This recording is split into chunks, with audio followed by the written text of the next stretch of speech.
Here we have an example of Grand Seiko continuing to impress with another extremely sharp high beat release from their heritage collection. Now, a couple important aspects that I think you should take note of. This watch is 37 millimeters in diameter, and I'll place the dimensions here on the screen. But that's important because watch sizes, they've been trending smaller. I know Grand Seiko has been doing this size, this case, this movement for a number of decades now, but a lot more people are getting on board with sub 40 millimeter watches. So I think that's something to take note of. This is crafted out of ever brilliant steel, and that is found on the case and the bracelet. It's a great proprietary alloy that Grand Seiko developed recently, and we'll talk more about that in a minute. This has a beautiful light blue texturized dial that is supposed to mimic the frozen Nanatake waterfall that is a waterfall in the Iwate prefecture.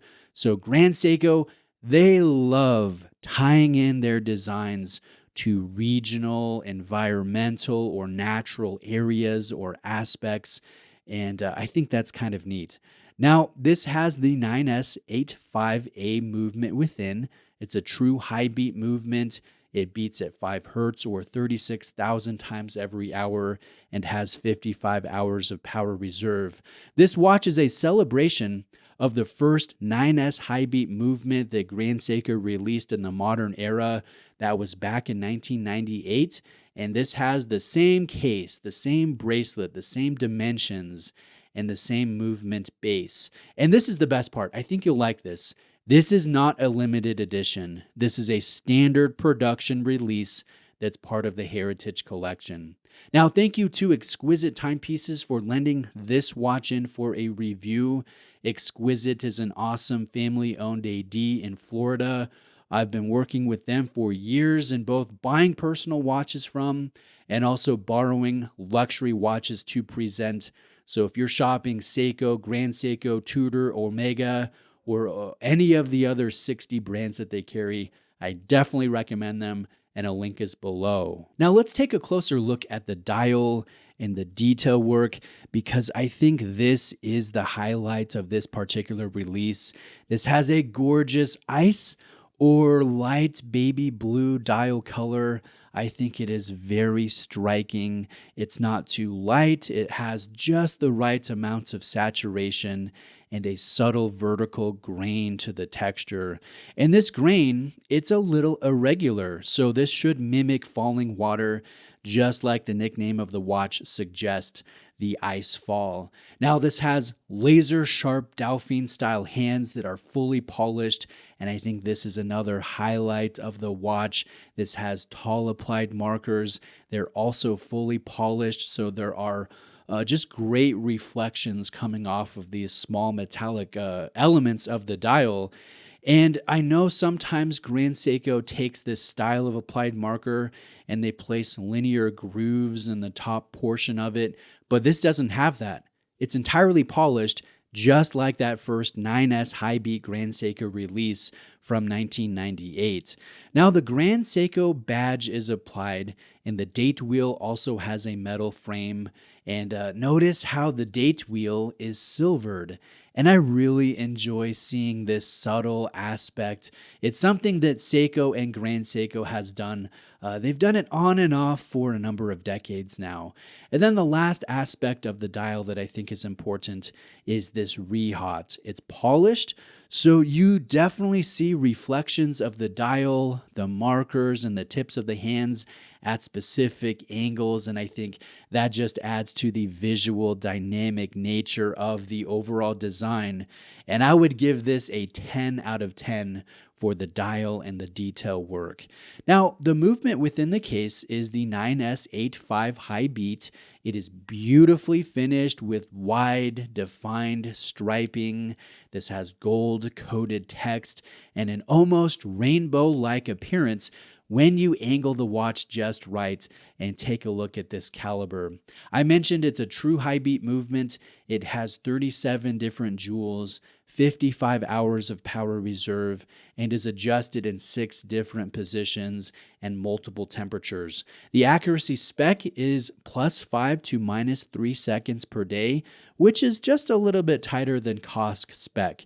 Lastly, this has a Grand Seiko lion logo that's faintly screened on this sapphire display crystal, and you can only notice that when the light hits it just right from a specific angle. Now let's talk fit and finish. This has excellent finishing. The Suratsu polishing is mirror-like, it is distortion-free, and the ever-brilliant steel is bright and white and less saturated and highly corrosive resistant. So the proprietary steel alloy, this ever-brilliant steel, it's high in hardness value, it has a low carbon content, and it has a pitting resistant equivalent number that is 1.7 times higher than that of a standard 316L stainless steel.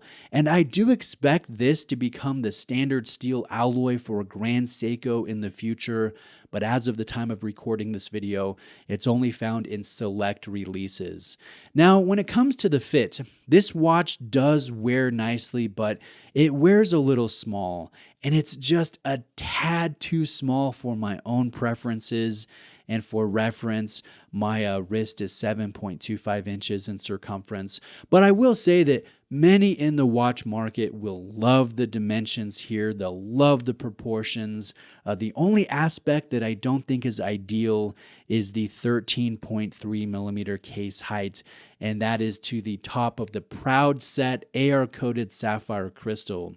Now, I have owned this case, this movement, this shape in the past, so I don't find it a deal breaker when it comes to the height, but it's definitely not ideal, and I would like to see a thinner watch release in the future. Although this is a daily wear style of watch, it's not a diver, and the height does seem a bit excessive. Now, lastly, let's take a look at the bracelet and the clasp. I want to mention that this is a standard push-button Grand Seiko clasp. So the bracelet has half links. They're found on both sides of the bracelet, but there are no micro adjustment positions in the clasp. You can get a decent fit, but there really is no fine tuning of the overall length, and that's a bit disappointing.